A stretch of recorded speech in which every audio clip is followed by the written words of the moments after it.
for a numerical and graphical example of how price discrimination works, let's take a look at the introduction of the Xbox 360 by Microsoft in November 2005, which I'm realizing now is before at least some of you guys were born, which is a little bit scary.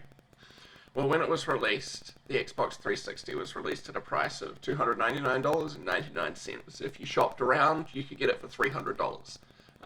This was not a product that was available cheaper, basically anywhere. Over time, Microsoft reduced the price of the Xbox 360, so that by the time the start of 2010 rolled around, it was down to $200, $199.99. Okay, I know that there's going to be some other reasons why we're going to decrease price across time, because we've got older technology, we've got new competitors coming in, but let's imagine that's not the case and that we're just looking at a situation where we're going to reduce price potentially over time compared with keeping a fixed price forever. So in the graph that I've got labeled here, we've got our demand curve for the Xbox 360, downward sloping like normal. We've got a marginal cost curve here, which I've placed at $100 to say, okay, let's say every console that we produce and sell is going to have a cost for the physical console of $100.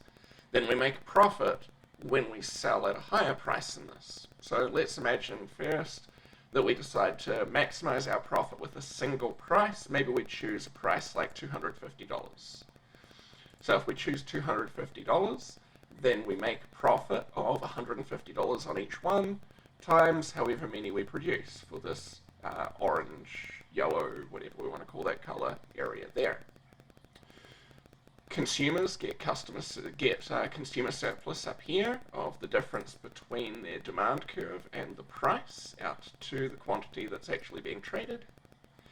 And deadweight loss comes about because of trades that don't take place. All of the people along here on the demand curve don't end up buying an Xbox because they're not willing to pay the price of $250. The excess of the price they would have been willing to pay over the cost of producing that Xbox constitutes a deadweight loss. And then we add up all of those vertical bars there, that gives us our deadweight loss with the single price. Okay, so now let's have a look at the alternative. We're just going to think about having two separate prices over time. The first one is we're going to charge $300. And so we charge $300 initially for our Xbox 360, same demand curve, same marginal cost curve, but we charge $300 and sell to all of these people and make $200 in profit on each one that we sell.